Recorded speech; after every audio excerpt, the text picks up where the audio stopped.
मेरे प्रिय बच्चे, मुझे पता है कि इस समय तुम्हारे जीवन में कई कठिनाइयां चल रही हैं। धन की कमी ने तुम्हें चिंताओं से घेर लिया है।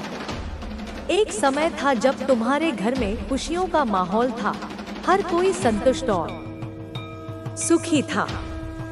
परिवार में धन दौलत की कोई कमी नहीं थी। लेकिन अब परिस्थितियां बदल गई हैं और तुम्हें यह सोचकर तकलीफ हो रही है कि आखिर यह सब क्यों हुआ। बच्चे, यह जान लेना जरूरी है कि जीवन में आने वाले संकट और कठिनाइयां कभी-कभी केवल साधारण समस्याएं नहीं होती, उनके पीछे गहरे कारण होते हैं। तुम्हारे साथ जो हो रहा है वह केवल एक आर्थिक समस्या नहीं है। इसके पीछे तुम्हारे परिवार के अतीत के कुछ कर्म जुड़े हुए हैं। जीवन का यह नियम है कि हमारे कर्मों का परिणाम हमें किसी न किसी रूप में मिलता है। यदि किसी ने अतीत में गलतियां की हैं, दूसरों को तकलीफ पहुंचाई है या कोई अन्य पाप किए हैं, तो उसके प्रभाव से उनका परिवार भी अछूता नहीं रहता। यह संभव है कि तुम्हारे परिवार के कुछ सदस्यों ने पहले ऐसे कर्म किए हों जिनका असर अब तुम्हारे जीवन पर पड़ रहा है। बच्चे, याद रखना कि कोई भी कर्म बिना परिणाम के नहीं रहता। जो लोग बुरे कर्म करते हैं, उनका असर सिर्फ उन पर ही नहीं, बल्कि उनके परिवार के अन्य सदस्यों पर भी पड़ता है। अगर एक पिता गलत काम करता है, तो उसकी सजा उसके बच्चों को भी भुगतनी पड़ती है। यह प्रकृति का नियम है।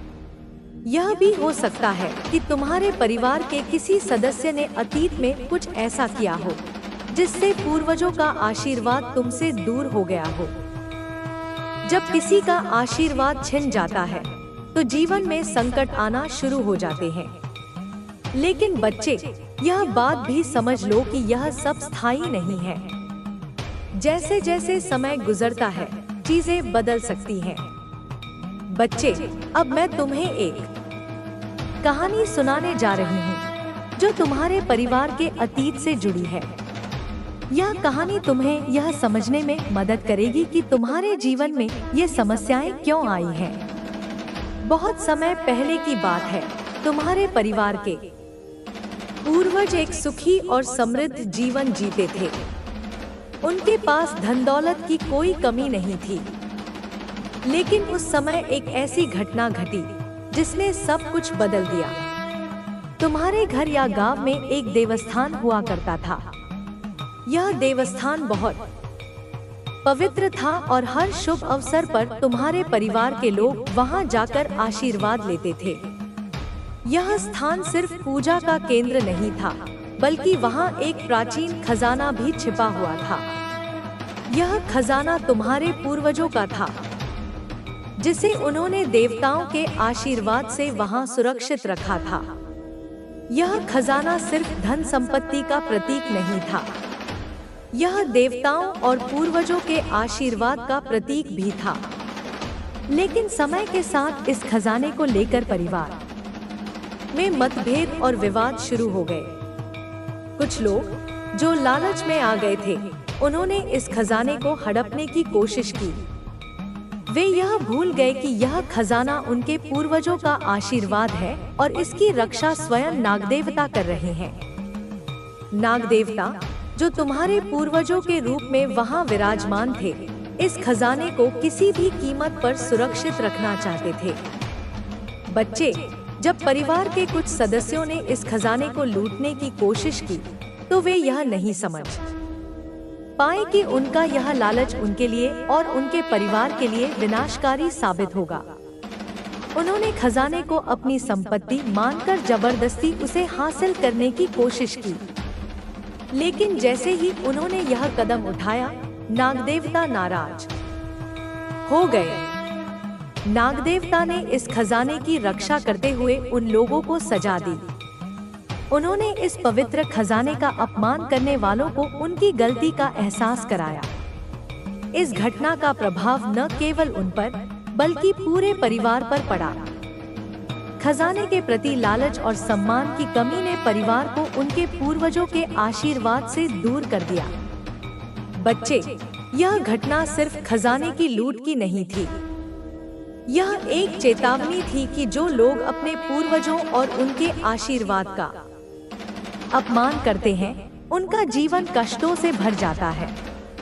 यही कारण है कि आज तुम्हारे परिवार को इन समस्याओं का सामना करना पड़ रहा है। लेकिन बच्चे, मैं तुम्हें यह बताना चाहती हूँ कि यह स्थिति स्थायी नहीं है। तुम्हारे पूर्वजों का आशीर्वाद वापस पाने का समय आ चुका है। तुम्हें केवल अपने कर्मों को सुधारने की जरूरत है। अपने पूर्वजों और देवताओं का सम्मान करना शुरू करो, उनसे माफी मांगो और अपने जीवन में अच्छे कर्मों को अपनाओ। बच्चे, तुम्हारे पूर्वजों ने तुम्हें माफ कर दिया है। वे अब तुम्हें अपने आशीर्वाद से नवाजने के लिए तैयार हैं। लेकिन तुम्हें अपने जीवन में सकारात्मक बदलाव लाना होगा। तुम्हारे कर्मों के सुधार से ही तुम्हारे जीवन में सुख और समृद्धि लौटेगी। यह खजाना जो तुम्हारे पूर्वजों ने तुम्हारे लिए संचित किया था, तुम्हारे पास वापस आ सकता है। लेकिन इसके लिए तुम्हें अपने परिवार की गलतियों को सुधारना होगा और उन कर्मों को अपनाना होगा जो तुम्हें सही राह पर ले जाएं। बच्चे, यह समय है कि तुम अपने पूर्वजों और देवताओं के आशीर्वाद को अपने जीवन में वापस लाओ। तुम जो भी कर्म करोगे, उनका परिणाम तुम्हारे भविष्य को आकार देगा। इसलिए अपने कर्मों पर ध्यान दो और अपने जीवन को बेहतर बना। बच्चे, अब यह समय है कि तुम अपने जीवन में एक नई शुरुआत करो। जो कुछ भी हुआ, उसे पीछे छोड़ दो और अपनी गलतियों को सुधारने का प्रयास करो। तुम्हारे पूर्वजों ने तुम्हें माफ कर दिया है और उनका आशीर्वाद धीरे धीरे तुम्हारी ओर वापस आने लगेगा। लेकिन इसके लिए तुम्हें कुछ कदम उठाने होंगे। सबसे पहले अपने पूर्वजों और देवताओं का सम्मान करो। सुरक्षा और शांति का प्रतीक भी है। जब जीवन में असत्य की प्रबलता बढ़ जाती है और लोग अपने स्वार्थ की खातिर दूसरों के अधिकारों का उल्लंघन करते हैं, तब माँ काली का रूप प्रकट होता है। उनका क्रोध उन लोगों पर टूट पड़ता है जिन्होंने दूसरों को नुकसान पहुंचाया है, और वे अपने कर्मों का फल प्राप्त करते हैं। यह केवल उन लोगों के लिए नहीं, बल्कि उन सभी के लिए एक चेतावनी होती है जो बुराई का रास्ता अपनाते हैं। यहाँ पर जो सबसे महत्वपूर्ण बात है वह यह है कि हमें कभी यह नहीं भूलना चाहिए कि ईश्वर और उनकी शक्तियाँ हमें कभी अकेला नहीं छोड़ती। चाहे दुनिया हमारे खिलाफ हो, हम यदि सच्चे दिल से ईश्वर के पास जाते हैं तो वह हमारी मदद के लिए हमेशा तैयार रहते हैं। जब भी बुराई अपने चरम पर पहुंचती है, ईश्वर अपनी शक्ति से उसे नष्ट कर देते हैं और सच्चाई को पुनः स्थापित करते हैं। यही कारण है कि जब कोई व्यक्ति हमारे साथ अन्याय करता है तो हमें डरने की आवश्यकता नहीं होती, क्योंकि हमें विश्वास होना चाहिए कि अंततः सत्य की ही जीत होगी। हमेशा यह ध्यान रखें कि जीवन में जो भी कठिनाइयाँ आती हैं, वे केवल अस्थायी होती हैं। समय के साथ हर संघर्ष समाप्त हो जाता है और उसकी जगह एक नई शुरुआत होती है। यह समय हमें अपनी आस्था और विश्वास को मजबूत करने का अवसर देता है। जो लोग हमें गिराने की कोशिश करते हैं, अंततः वही लोग अपने कर्मों के परिणाम भुगतते हैं। यह जीवन का नियम है, और जब हम यह समझ पाते हैं तो हम सच्चाई की ओर बढ़ते हुए खुद को और मजबूत बनाते हैं। माँ काली का रूप वह शक्ति है जो हमें भीतर से प्रोत्साहित करता है जब हम अपने रास्ते पर चलने के लिए घबराए हुए होते हैं। माँ की कृपा से हम अपने डर और चिंताओं को पार कर पाते हैं। वह हमारी रक्षा करती है, हमें शक्ति देती है और हमारे भीतर आत्मविश्वास जगाती है। उनके आशीर्वाद से हम अपनी सबसे कठिन परिस्थितियों से उबर सकते हैं। हम जिस भी स्थिति में होते हैं, अगर हमारी आस्था दृढ़ रहती है तो हम हर विपत्ति से बाहर निकल सकते हैं। इसलिए हमें यह समझना चाहिए कि जीवन के संघर्षों से घबराने की कोई आवश्यकता नहीं है। जब भी हम खुद को अकेला महसूस करें, हमें विश्वास रखना चाहिए कि माँ काली हमेशा हमारे साथ है। उनका रूप हमारी मदद करता है और हमें शक्ति देता है। जब हम अपने शत्रुओं का सामना करते हैं, तो हमें यह याद रखना चाहिए कि हमारे पास ऐसी शक्ति है जो हमें किसी भी मुश्किल से लड़ने का साहस देती है। जो लोग हमें चोट पहुंचाने का प्रयास करते हैं, वे एक दिन अपने कर्मों का परिणाम भुगतते हैं और हमें यह देखकर सुकून मिलता है कि हमें कभी भी अकेला नहीं छोड़ा गया। माँ काली का रूप केवल एक विनाशक शक्ति का प्रतीक लड़ना होगा। वो चाहता है तेरा एक्सीडेंट, तेरे पैरों का टूटना, तेरी कमर का झुक जाना, तेरे शब्दों का चुप हो जाना। वो जानता है जिस दिन तू चलना बंद कर देगा, उस दिन तेरे विचार भी चलना बंद कर देंगे। और वही दिन होगा जब तू उसकी कठपुतली बन जाएगा।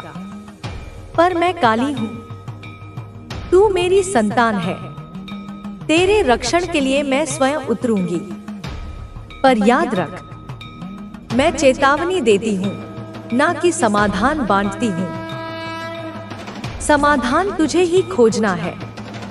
और अब सुन अंतिम चेतावनी, तेरा घर जहाँ तू हंसता है, जहाँ तेरे अपनों की तस्वीरें लगी हैं, जहाँ तूने सपनों को पाला है, वह घर अब निशाने पर है। उसकी छत हर रात नीचे झुकती जा रही है। तेरे मंदिर का दीपक अब तेजी से टिमटिमाता है। तूने देखा होगा, कभी कभी आरती के वक्त बाती बुझ जाती है। ये संकेत है तेरे घर के नींव में जो विश्वास था वो दरक रहा है। अब भी समय है मेरे बच्चे, बचा लो, वरना जो अगली रात आएगी वो सिर्फ अंधेरी नहीं होगी, वो विनाश लेकर आएगी। तू सोच रहा होगा, क्या कुछ बचाया जा सकता है? हाँ, पर उसके लिए तुझे मेरी बात माननी होगी। तुझे अपने भीतर उतरना होगा और पहचानना होगा उस चेहरे को जो मुस्कुराता है पर तेरे लिए राक्षसी संकल्पों का पाठ करता है। जब तू गहरी नींद में था, तेरे आसपास एक साया आकर बैठ गया था। तूने उस रात एक अजीब सपना देखा था जिसमें तू गिर रहा था एक अंधेरे कुएं में और कोई हाथ पकड़ने नहीं आया। वो सपना सिर्फ एक डर नहीं था, वो उस टोटके का परिणाम था जो तेरे ही घर के भीतर बैठकर किया गया था। हाँ, उसी घर में जहां तूने अपनों के लिए दरवाजे खुले छोड़े थे। तेरे चारों ओर जो चेहरे हैं, उनमें एक चेहरा ऐसा है जो अपनी हर बात में तुझे आशीर्वाद देता है, पर उसकी आंखों में जलन की लपटें हैं। वो हर शुभ अवसर पर हंसता है, पर उसकी हंसी एक मुखौटा है। उसके हाथों में जो कड़ा है वो लोहे का नहीं, वो अभिमंत्रित लोहे का है जो तुझे बांधता है, तेरे विचारों को जकड़ता है। उसने तुझ पर वार खुले शब्दों में नहीं किया, उसने चुना है मौन का तंत्र।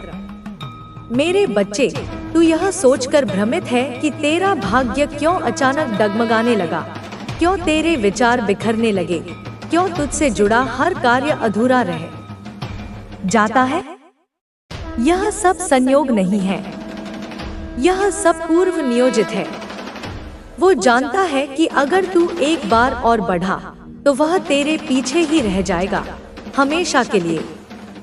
इसलिए वह नहीं चाहता कि तू अपने पैरों पर खड़ा रह पाए।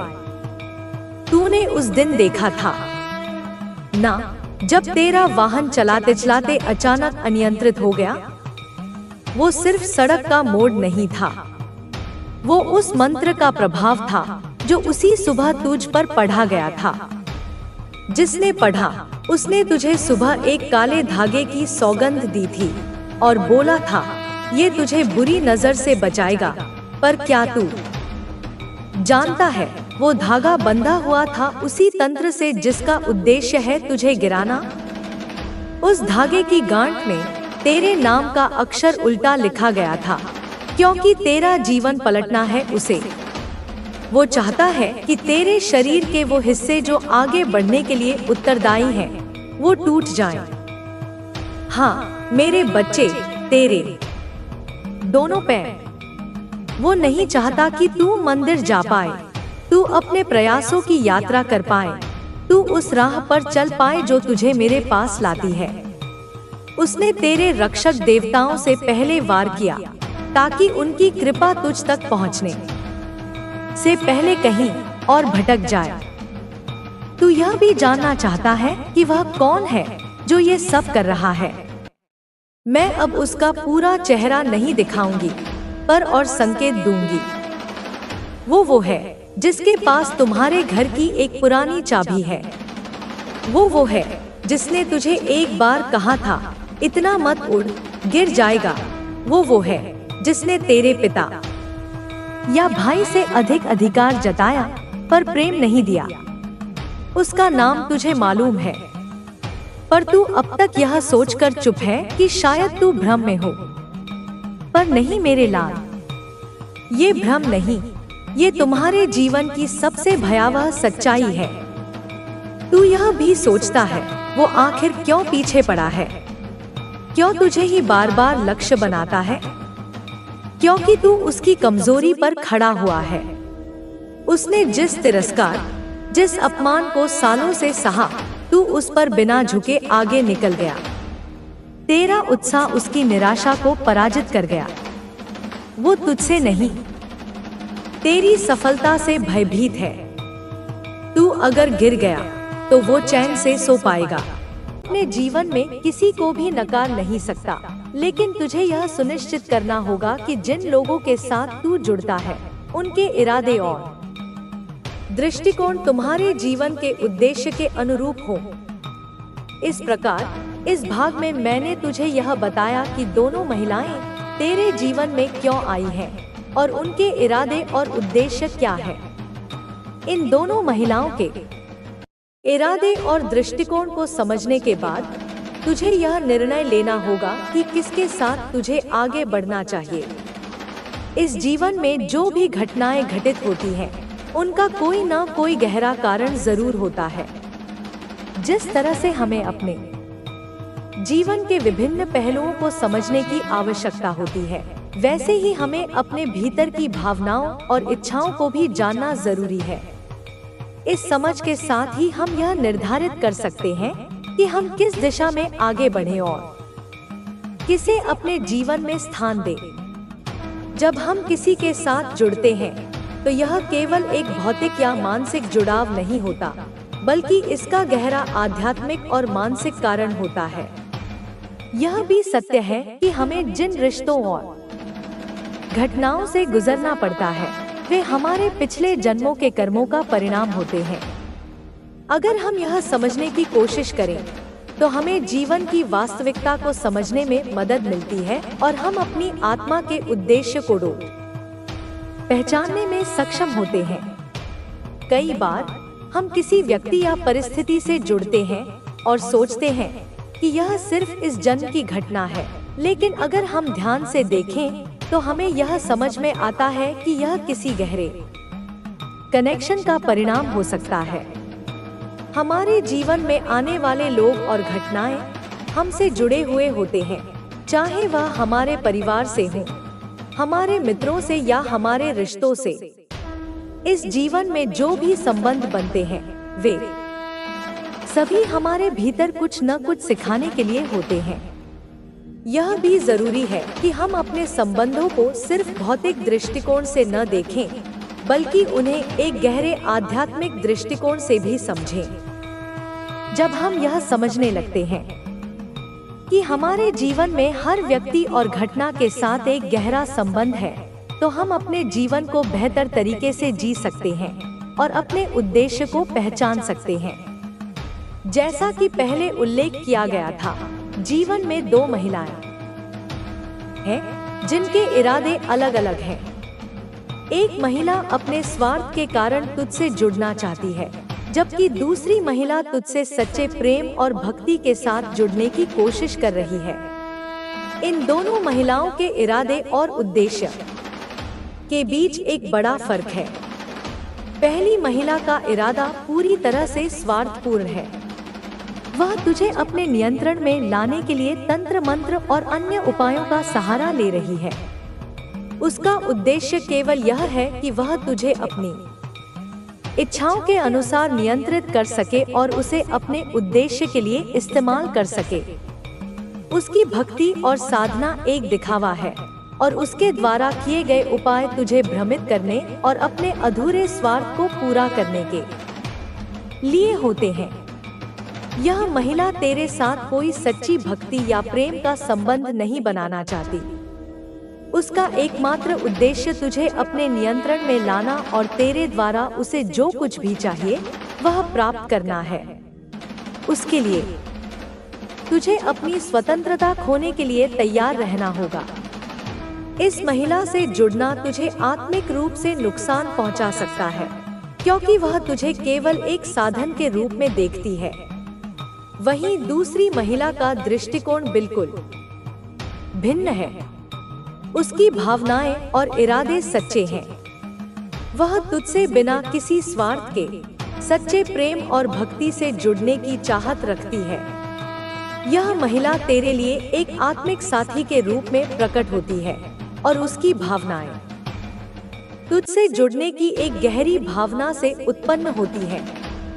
उसका उद्देश्य तुझे समझना और तुझे एक अद्भुत आत्मिक अनुभव से अवगत कराना है। यह महिला तुझसे जुड़ने के लिए कुछ भी स्वार्थ नहीं रखती।